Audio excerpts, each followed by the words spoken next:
If you ask most Americans what Canada is known for, the answers are usually predictable. Peaceful cities, polite people, long winters, a country that's stable, reliable, and rarely dramatic. In the American imagination, Canada feels calm, almost background noise in global affairs. But that image hides something important, because beneath Canada's quiet surface is a national wound that never healed. A story of ambition, speed, and technological daring that ended abruptly. Not because it failed, but because it was stopped. This isn't a story most Americans are taught. And that's part of why it matters. In the late 1950s, Canada wasn't just cooperating with the world's aerospace powers. It was competing with them. It was building something that pushed the limits of what jet technology could do at the time. Something bold enough that even U.S. engineers took notice. That project was the Avro Arrow. But the Arrow wasn't just an airplane. It was proof that Canada could lead, not follow. That it could design, build, and control its own advanced defense technology. And when that project was suddenly canceled and physically destroyed, Canada didn't just lose a jet. It lost momentum. It lost confidence. It lost a future it was already stepping into. For decades, that moment faded from headlines, but not from memory. Parents told their kids about it. Engineers talked about it quietly. Politicians avoided it. The Arrow became a symbol of what Canada almost became, and of how quickly that path was taken away. And now, in 2025, that old story is coming back with force. Not because anyone wants to rebuild the Arrow, not because Canada is chasing nostalgia, but because the same question Canada faced more than 60 years ago is suddenly back on the table.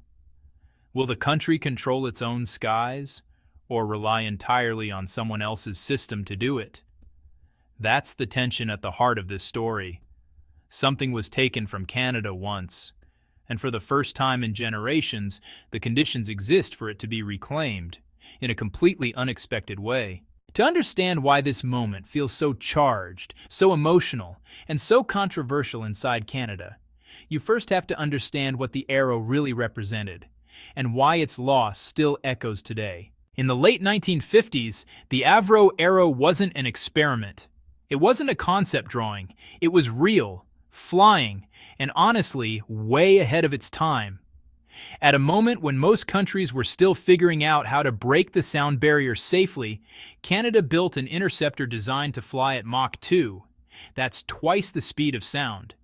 That put it in the same league as the most advanced aircraft the United States and the Soviet Union were racing to develop.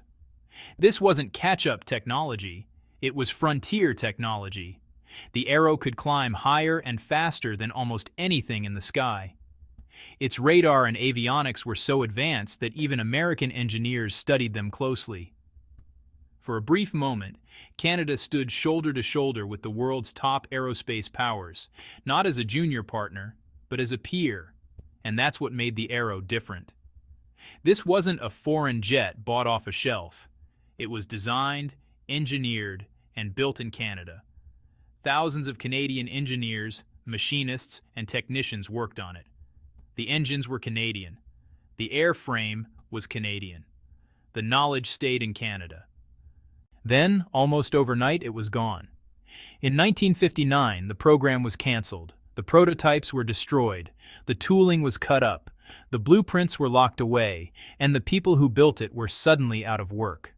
This wasn't because the Arrow didn't perform. By every technical measure, it worked. The decision was political. Canada was pressured to align more tightly with United States defense systems.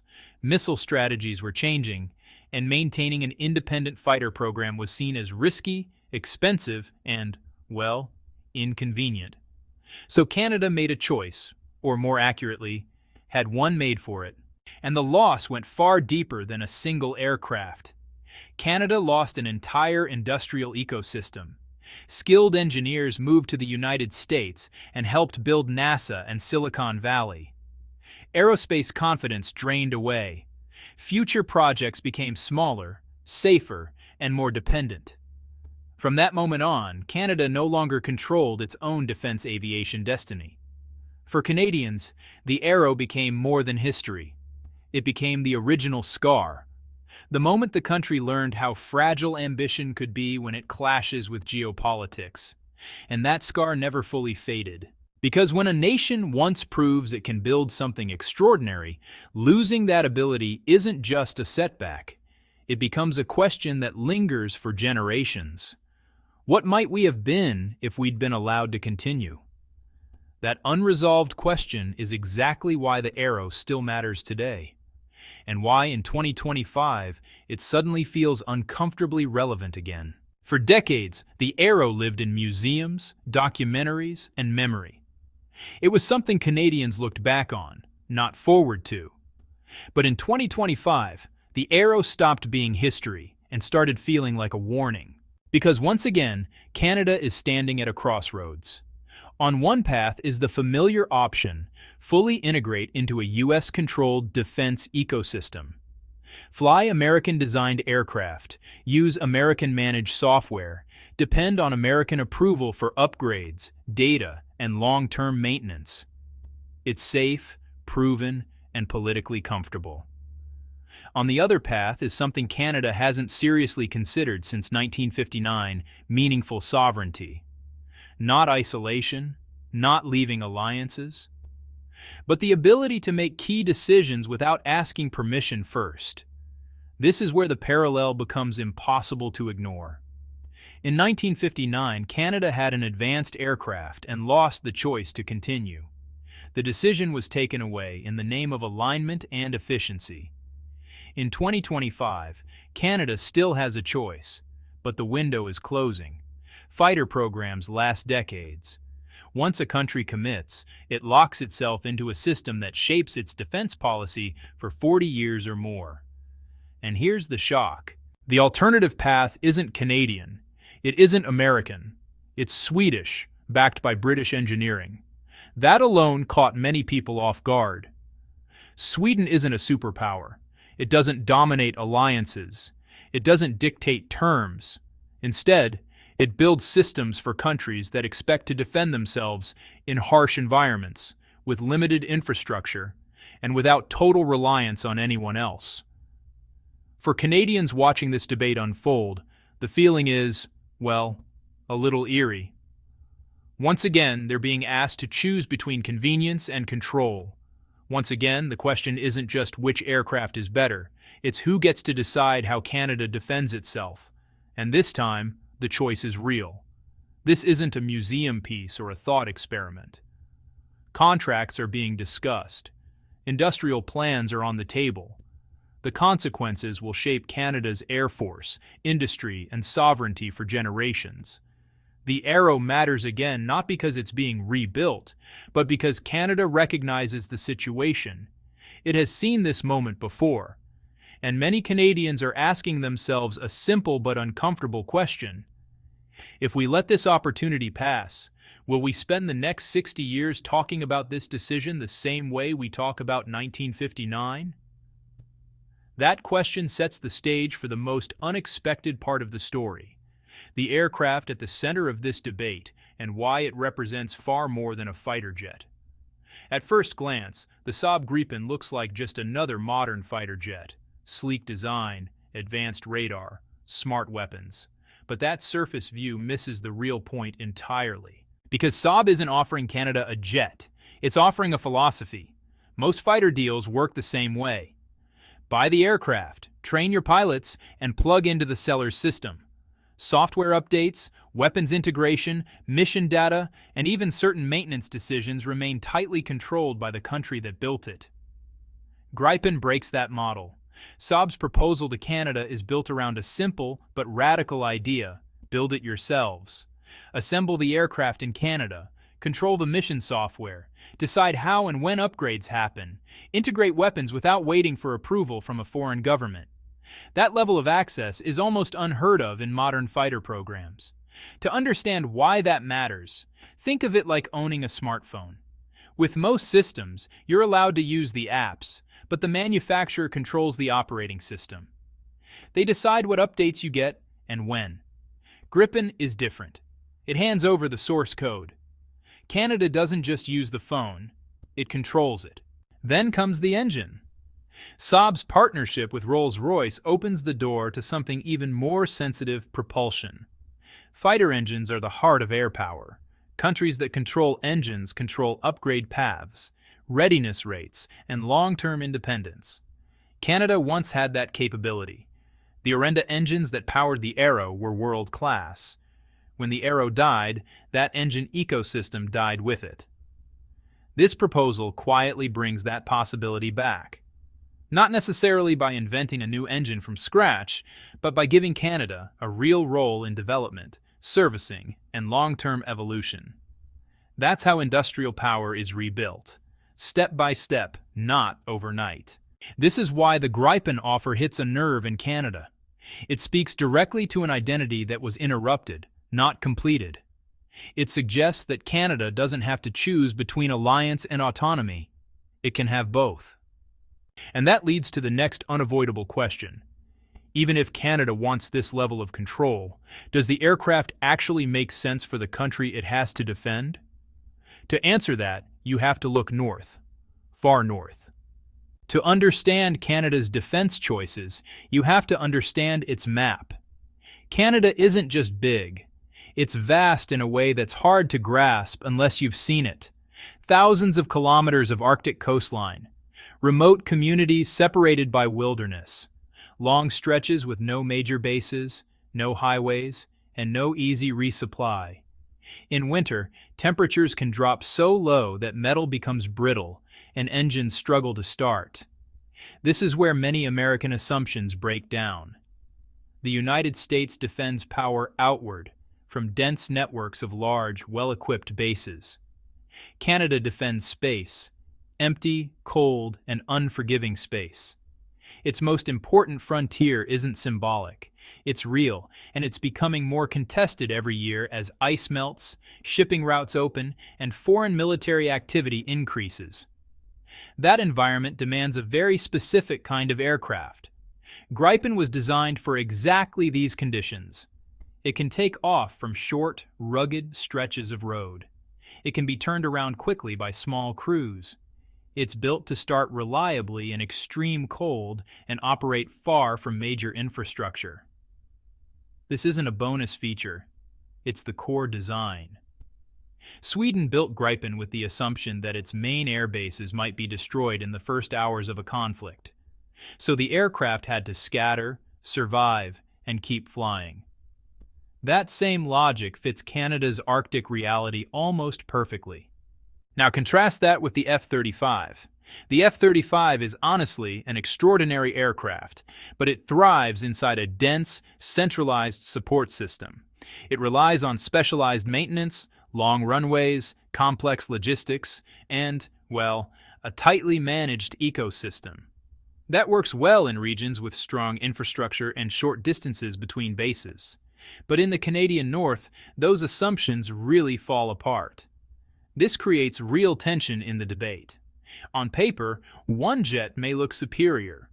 In reality, though, the best aircraft is the one that can actually be kept flying when weather, distance, and isolation are working against you.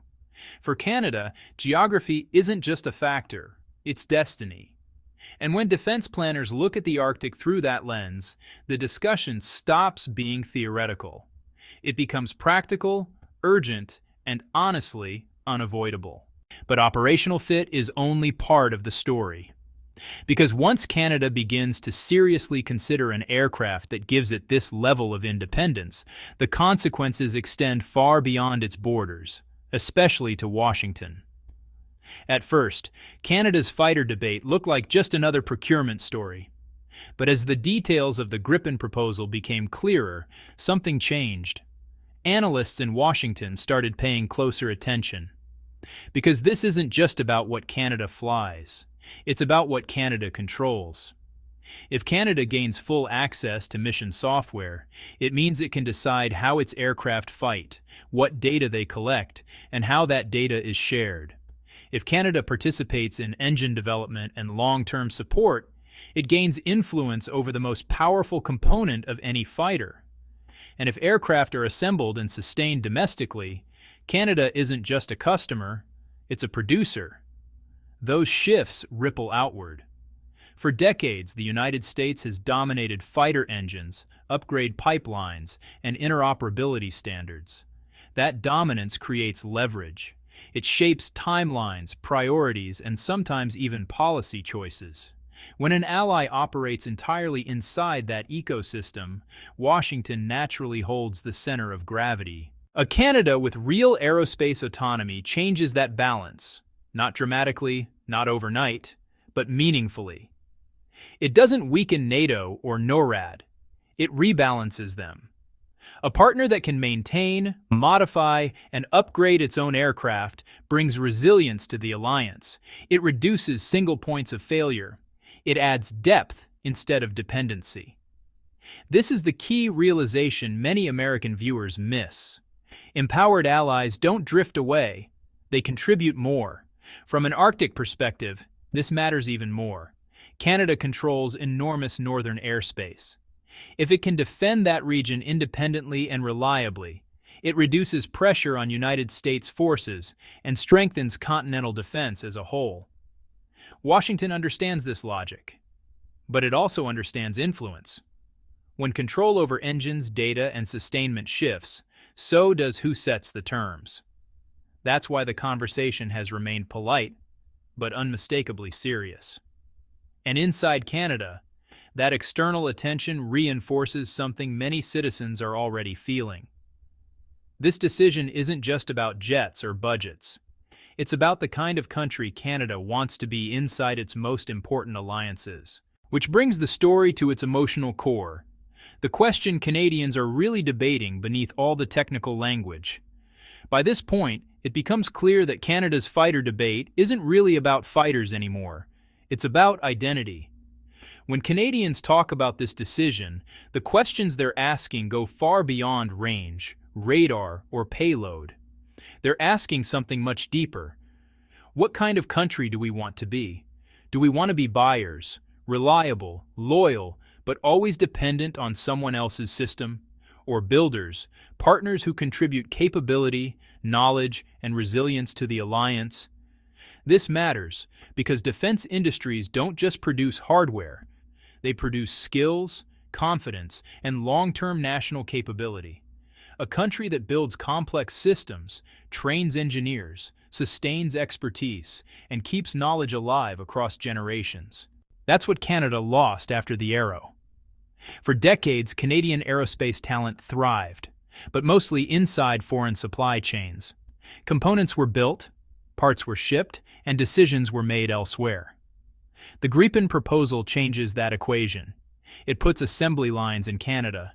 It trains Canadian engineers on complete systems. It keeps the intellectual gravity at home.